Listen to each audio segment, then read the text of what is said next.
Siri_bot says Siri_bot has joined Cerebro Love.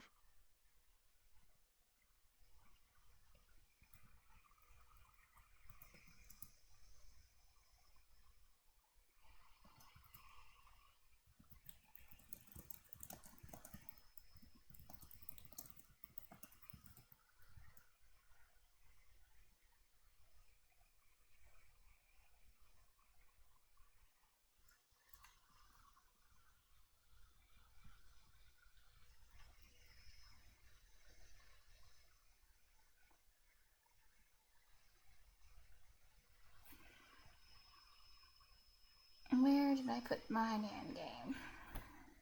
Deeper.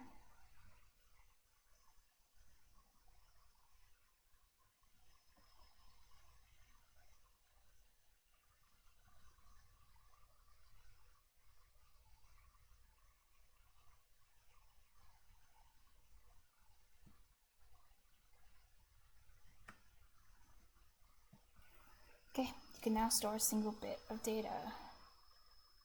In this mission, you have to combine two data flip-flops, DFFs, to store and retrieve 2 bits of data in one operation.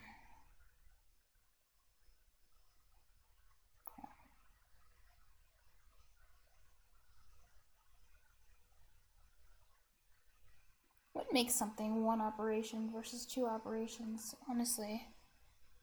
Oops. Ultimately, you want to store and retrieve 16-bit words at a time.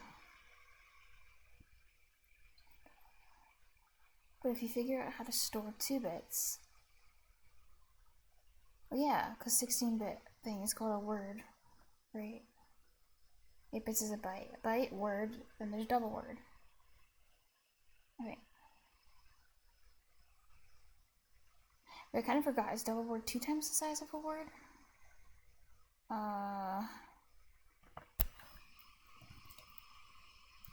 Double word.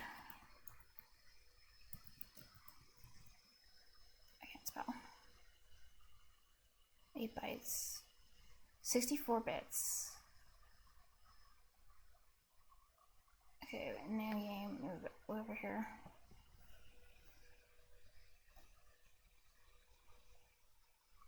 Wait, this is 16 bits. Why would this be?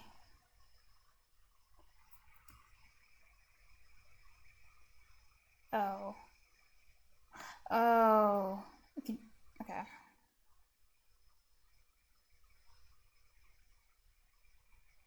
It just depends. So this would probably be, in this case, like a 32-bit. Figure out how to store 2 bits. Storing larger sets is trivial.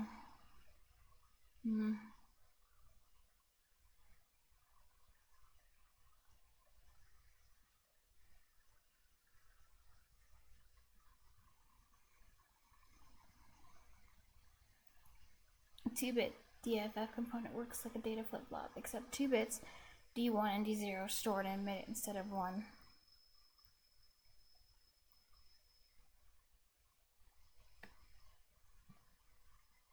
Carp said something like this was fun and this is trivial.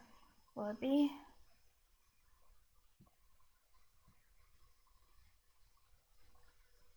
Stores and emits a bit synchronized by a clock signal, yeah. In the table in and out are stored bits. Where are they? Is that supposed to be D1 to 0?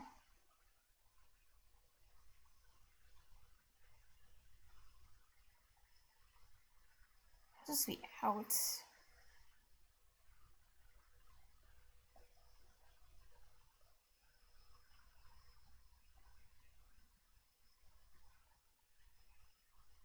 When seal is 0, in can be changed. When seal changes to 1, out is set to the value of in. Yeah, this is what data flip-flop is.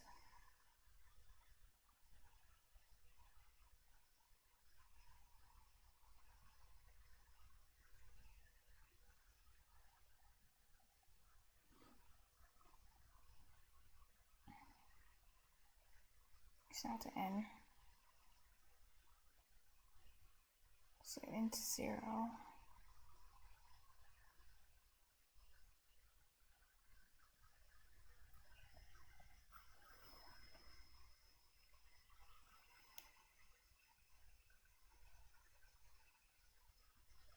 And then, yeah. But I'm gonna go look at my old solution and just like remind myself what happened with the data flip-flop.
C++.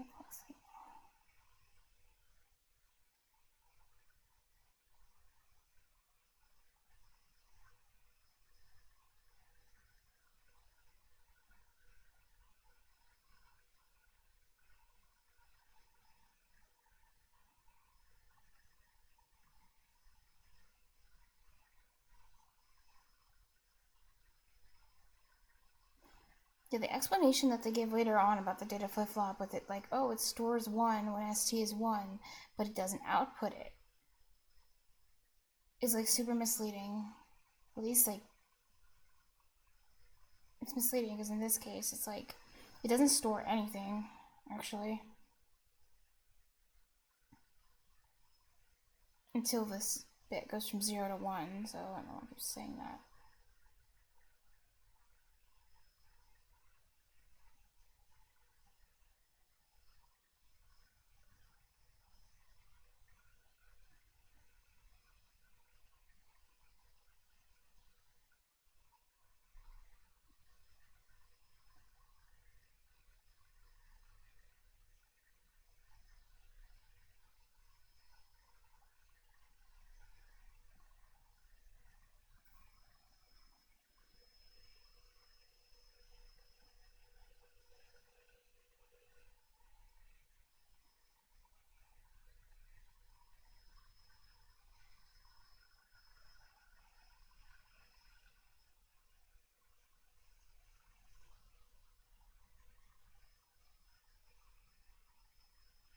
Unless they use like a different solution that still does the same output.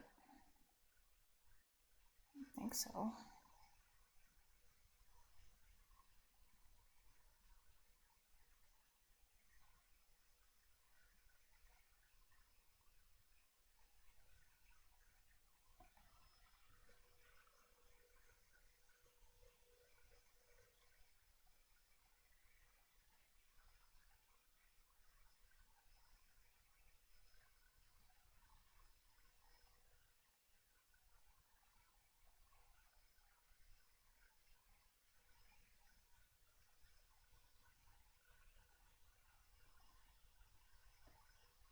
Whatever, it still works.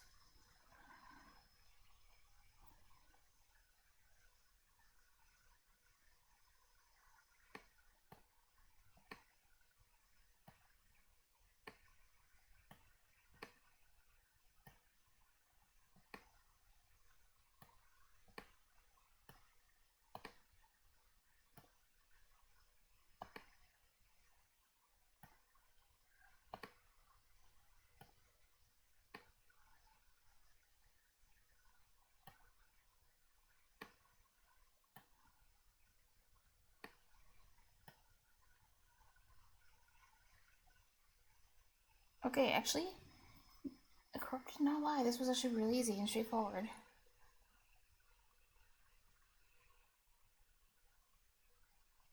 60 2-bit unit is you're building a 16-bit computer.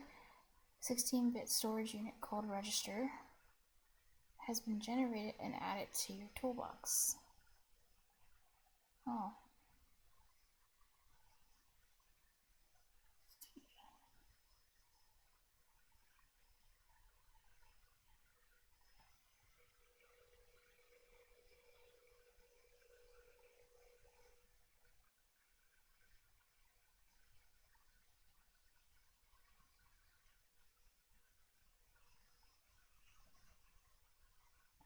Yay. It was not bad at all.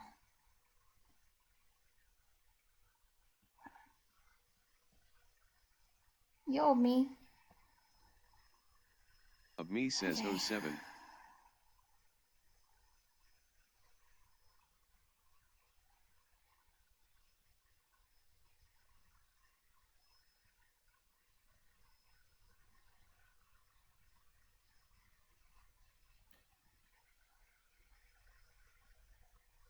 Oh wait, no, I'm not doing more NAND game.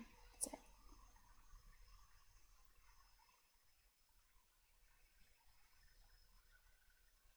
I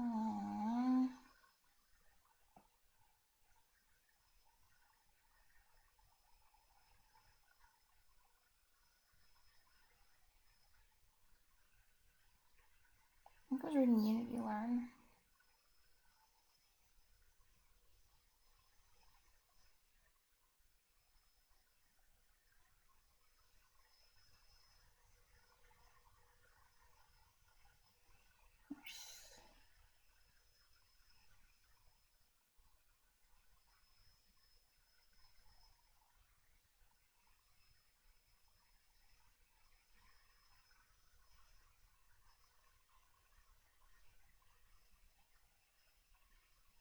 I think we're going 4 or 5.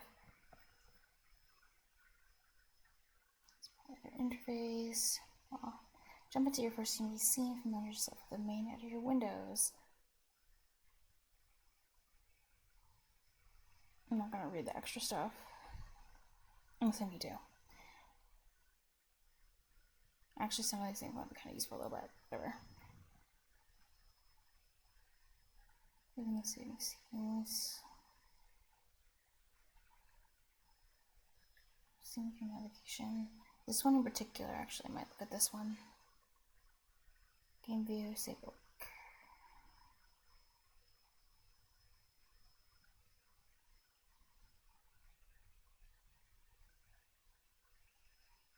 What did they go over? Some of the tools.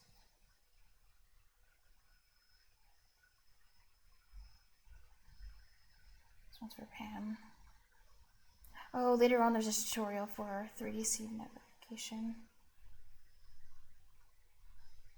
So that might have this stuff.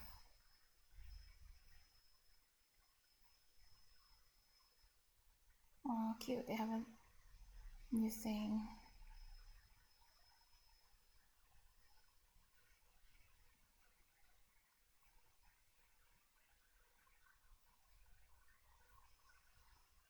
See?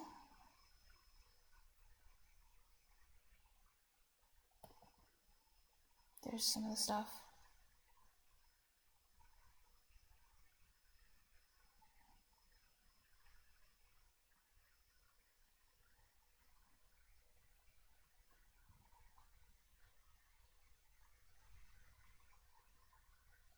What the? Okay. I would probably look at, what do I get from this?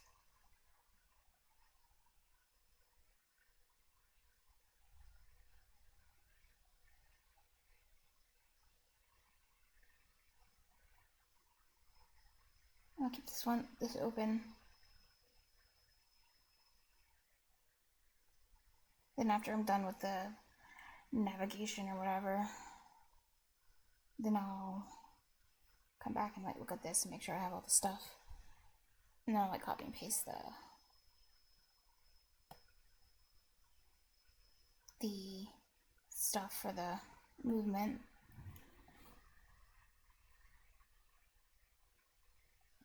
The controls.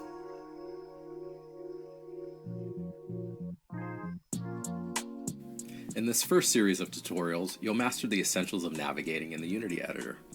Because Unity is such a powerful program that can do so many things, the interface can be overwhelming at first. So we'll start from the very beginning, making sure that you're comfortable moving around the interface. In an outdoor playground scene, you'll learn how to confidently navigate 3D space. You'll use fly-through mode to soar through a scene view, then frame and orbit around key objects in the environment. You'll also master the move and rotate tools, allowing you to precisely position and orient objects to design your own unique creations. You'll even learn some pro tips for working effectively in Unity, like using keyboard shortcuts to switch between tools, toggling between coordinate systems, and using isometric view for more efficient workflows. Learning to navigate 3D space confidently in Unity is like learning to swim before diving into the deep end. It's critical. It equips you with the skills you need to stay afloat and have fun once you jump in and start creating. So, let's get started by building the essential skills that will empower you to create with Unity.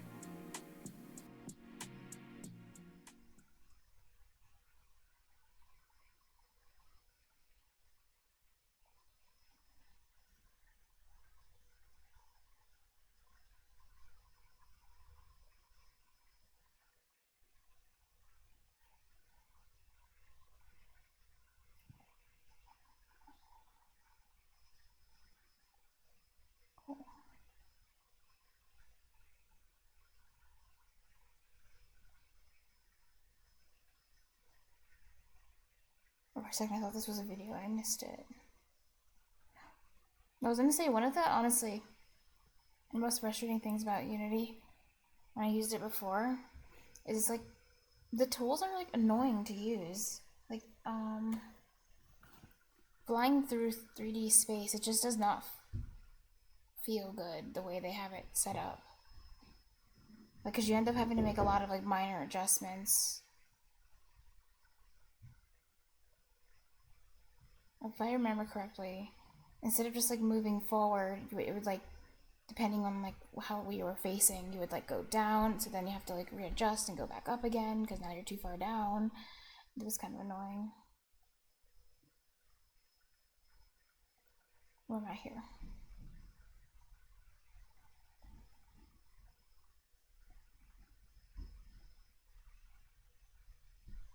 There's no dialogue.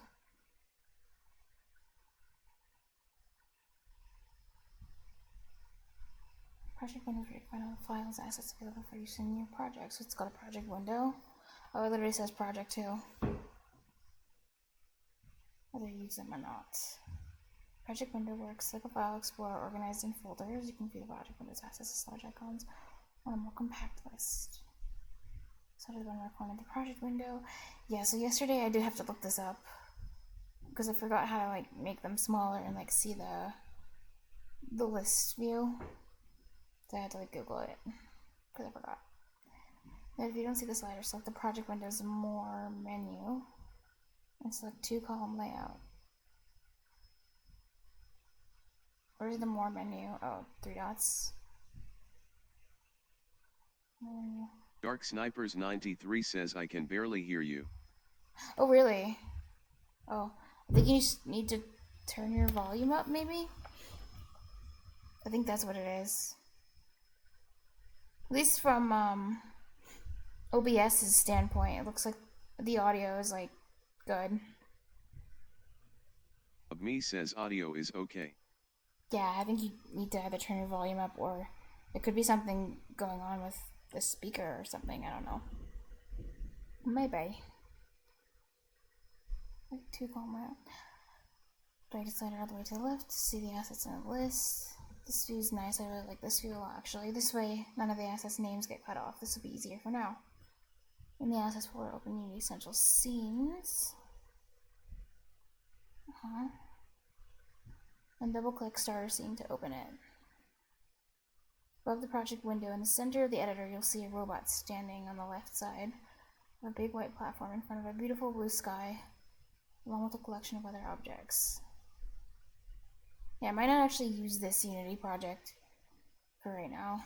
Until it's gonna start asking me to submit stuff, I'm probably not gonna worry about it. Because I'm just reviewing, so it's fine. I can then move through the tutorial faster. Oh,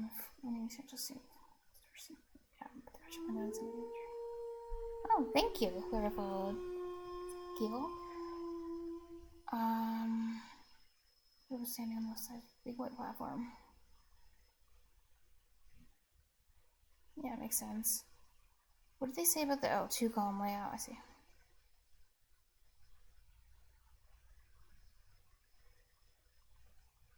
I'm actually gonna look in Unity for like a split second. And what does a 1-column layout even look like? I just want to see. So I do 1-column layout. Oh, it just gets bigger and then you can't adjust the view. I don't really see why not though. Honestly, yeah, there's no reason why that slider, I just played with it right now. There's no reason why that slider should disappear. I don't think that really makes sense, but whatever. We do. Cool. Explore the scene contents with the hierarchy window. Oh, it's gonna be another one with no dialogue. Did you notice that the hierarchy window, which is on the left in Unity's default layout, was automatically populated with a list when you open the scene? Oh yeah. Hierarchy window is where you organize all the things in your game log. These things are called game objects. There's an important difference between the project window and the hierarchy window. The hierarchy window displays all the game objects in the current scene. The project window displays all the assets available to your entire project, whether or not they are in the current scene. Yep. In the hierarchy window, double-click some of the game objects and notice what happens. Select the game object is framed in the scene view at the center of the Unity interface. Okay. In the hierarchy window, locate the box's game object, then use the fold-out triangle to expand it and explore the game objects within. Game objects are typically organized in a hierarchical tree-like structure. In the hierarchy window, a game object can have parent game objects and child game objects. Parent game objects contain other game objects, which are referred to as child game objects. To return to a view that allows you to see the entire environment, double-click the ground game object to frame the entire ground in view.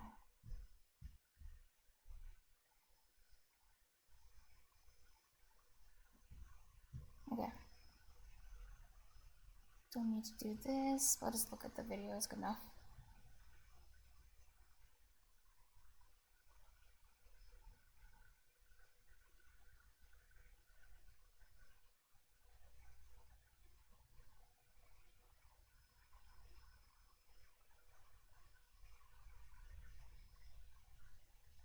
You can't really tell that the guy's double clicking. It's fine though.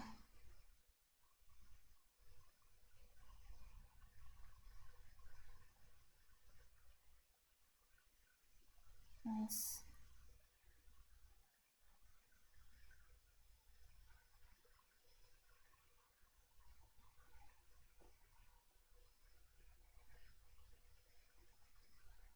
Move around 3D space in the scene view. In the center of the default Unity editor is the scene view. This is your interactive window into the world you're creating. Yeah. You'll use the scene view to manipulate objects and view them from various angles. With the cursor over the scene view, right click and drag. I think that rotates. You'll notice the cursor turns into an eyeball icon when you do this. This is the view tool. Oh. It's like turning your head. Just look around in the real world. I will go do this right now in the Unity editor. Because this is the stuff that I actually really wanted to review because I kind of forgot. Navigation. Also, damn it, this project I have open already. It's 2D.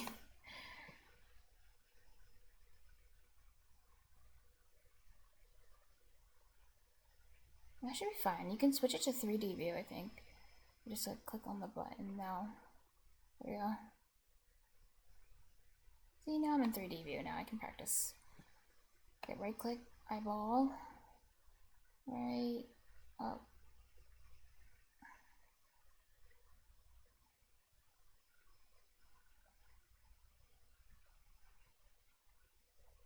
Okay, yeah, right click. rotate, and then you like rotate around. Release the right mouse button, then I use the arrow keys to freely move around in the scene view. Okay, up and down arrow keys. What about WASD? I guess not. Let's see.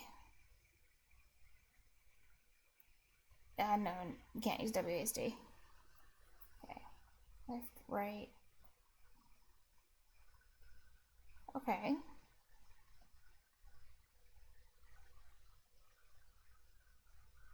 The up and down arrow keys move you forward and backward, left and right keys pan to move sideways. This challenge uses these navigation techniques to get a good close-up view of the robot character. If you ever get lost in the scene view, simply go back to the hierarchy window and double-click one of the game objects to frame and center in the scene view. Okay.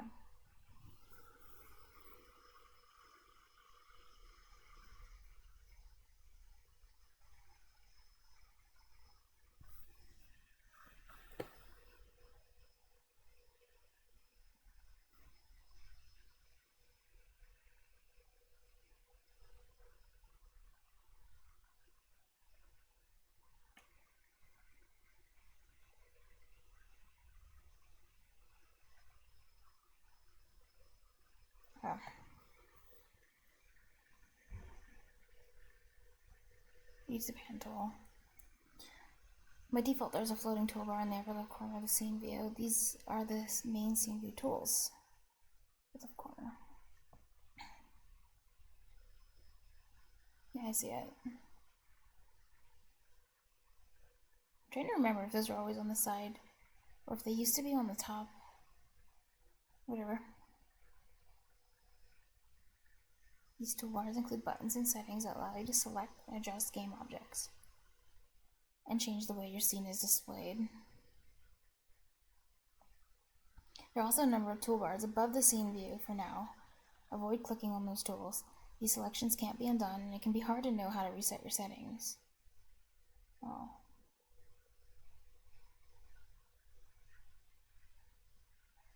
Yeah, I remember in the past going over what those do, and I already forgot what those icons do. Don't worry, you'll get to those options later. In the hierarchy window, double-click the stairs game object to frame it in the scene view. Select the top tool from the toolbar that looks like a hand. This is the pan tool. Pan tool is the same as the view tool. What's the view tool again? This is the view tool. View tool. It's a right-clicking and dragging. Just a way to do it. I see. Let me click on it.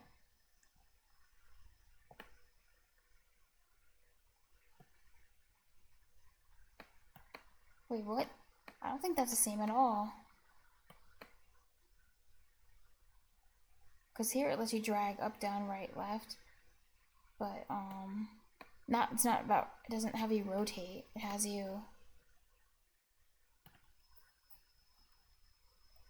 it's different.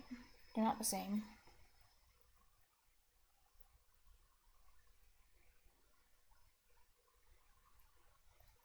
Like I don't know, it's like difficult to describe. Like maybe let me think. How would I describe this motion?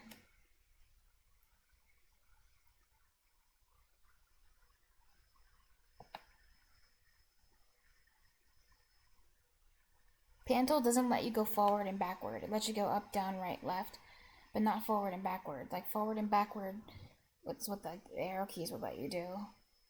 And then, right clicking rotates the camera, but doesn't let you move in. You're locked in place. So they're all different.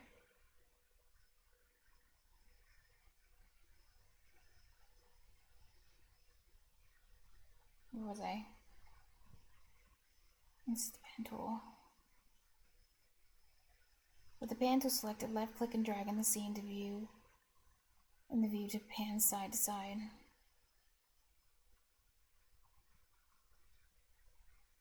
Yeah, I could have just said that. You pan with it, which is why it's different. Notice how you can see the changing reflection of the sky and the shiny material on the stairs as you pan side to side. You'll learn how to make your own materials later.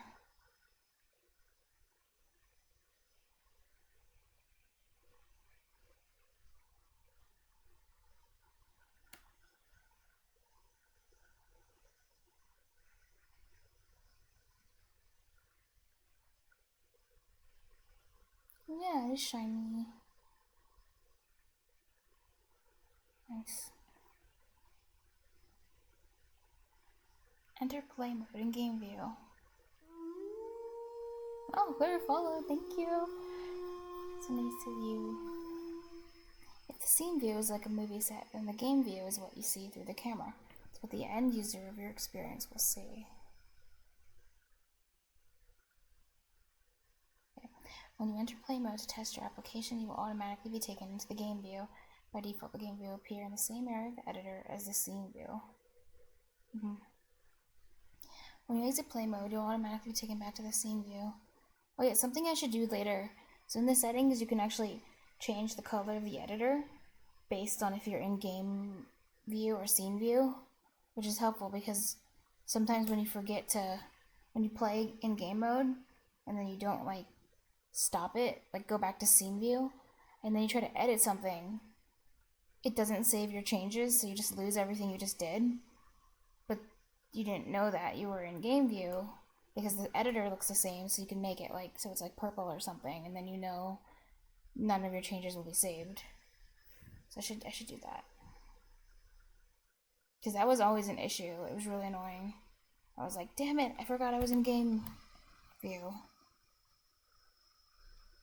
By default, the game view will appear in the same area of the editor as the scene view. Yeah, when you exit play mode, you'll automatically be taken back to the scene view. Yeah, so you have to exit it. Select the play button at the top center of the editor and see what happens. You can move the robot character around the following controls. Arrow keys, WASD to walk around, spacebar to jump, move the mouse to rotate your view, hold the shift key to run. If your cursor disappears, press escape to see it again. Cursor. Try to jump to collect the star from the platform at the top of the stairs. It will be just out of reach, but you'll try to fix that in the next step.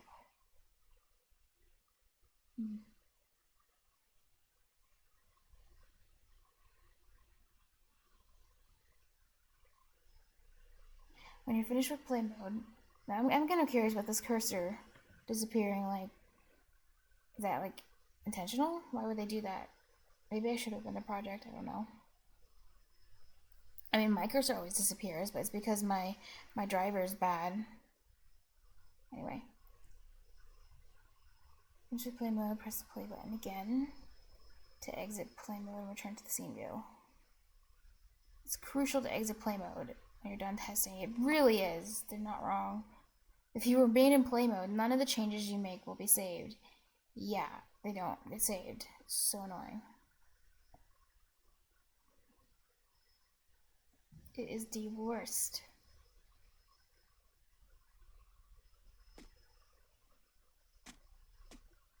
I don't even see. Oh, never mind. For a second, I was like, I don't even see this guy's cursor.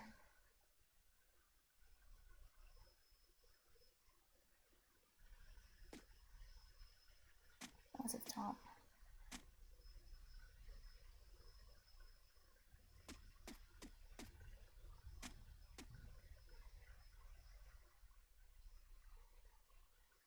Maybe the reason they have that whole escape thing is because the cursor can move off the screen, and if people are confused, like, where it is, then it'll just, like, move it back to the center. I don't know.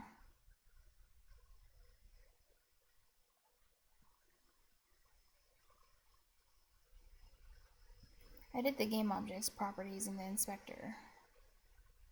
The inspector window is where you'll find and configure detailed information about game objects. When you select a game object in the scene view in the hierarchy window, its components are listed in the inspector window. Components describe the properties and behaviors of game objects. And step to use the inspector window to position the star a bit closer to the platform so the player can reach it. Select one of the game objects in the hierarchy window, then browse its components in the inspector window. You probably won't understand what many of the components do yet, but that's okay. You'll get very familiar with these components as you go through this pathway. Double-click the star game object to frame it in view, then locate its position, rotation, and scale values at the very top of the inspector window. I think those belong to the transform component. Reduce the X value by 1 or 2 units to move the star closer to the platform. And reduce the Y value by 1 or 2 units to lower the star closer to the ground. Remember, you can always undo any unwanted changes. with Control Z and macOS Command Z. Enter play mode again and try to jump and collect the star. Then exit play mode when you're done.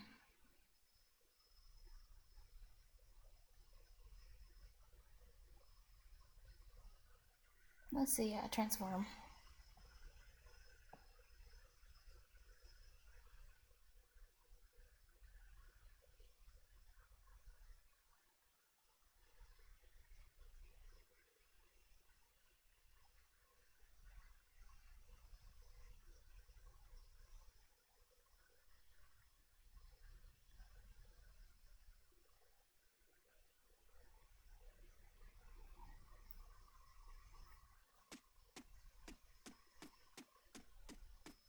Save your scene. What the heck was that sound? Wait, I swear to God I heard a sound. Was it from this video? I thought it stopped playing. Oh no, I'm just losing it. That's crazy. I heard something, but nothing was playing. Save your scene. Unity doesn't automatically save your scene. It can have it saving often so that you don't lose any progress. Yeah, it's sad that it doesn't save. If you have any save changes in your scene, there'll be an asterisk next to the name of the scene at the top of the hierarchy window. Of it, right here. In this case, starter scene. To save your scene, press Ctrl S, macOS, Command S. If there was an asterisk next to the scene name in the hierarchy window, the asterisk would disappear. You can also select File Save from the main menu to save your scene.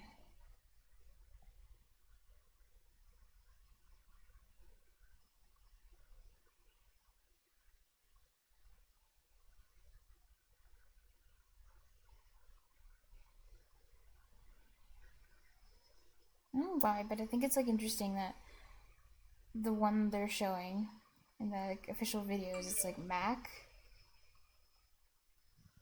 I don't know. I know like Mac has like the reputation of being like the thing all the creators use for stuff like video editing and just making things in general, but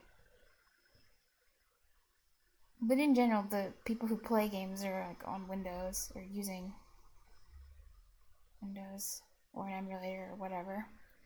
Review and proceed to the next tutorial. Congratulations on completing the first guided tutorial on the essential path layers and the things you're going to have to do along the way. Yep. Project window, from the CPU to hierarchy window. CPU inspector window. Pan tool. Simple windows that appear in the default view.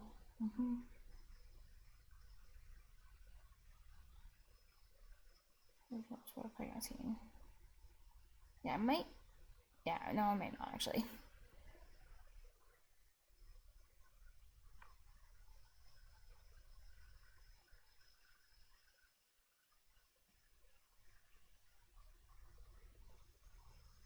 Nice.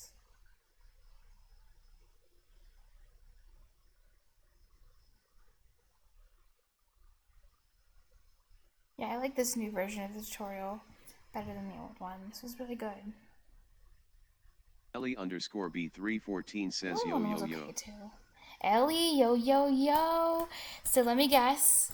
Your indie game was a bestseller, wasn't it? Wasn't it? Oh my god, I'm so proud of you. You reached the top of the Steam charts. You did it, Yario.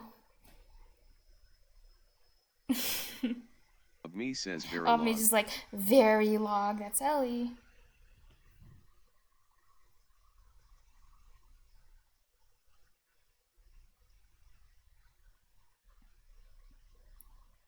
I can only pick one.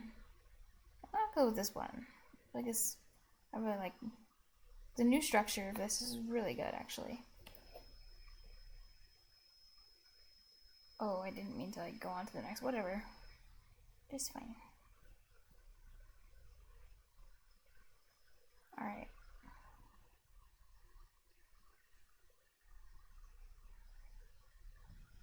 I'll go see what the jump to that other tutorial I was using. I don't know, I'm just gonna go like back and forth. Though this isn't bad, like, it's just kind of, I like that I'm reviewing the stuff right at this moment that I want it to review, which is the buttons for navigating in the scene view. So that's nice. Maybe, I mean, it's kind of boring slightly. Because there's no coding, that's why. Without the code stuff, it's that's where the fun happens. Though I'm also looking forward, I don't know, maybe I'll get tired of it pretty quickly because it's tedious, but I look forward to like making assets. I think that sounds really fun too. Like drawing and like, you know what you did, Allie, when you made the cute little Yario and the treats and the super trees. That looked fun.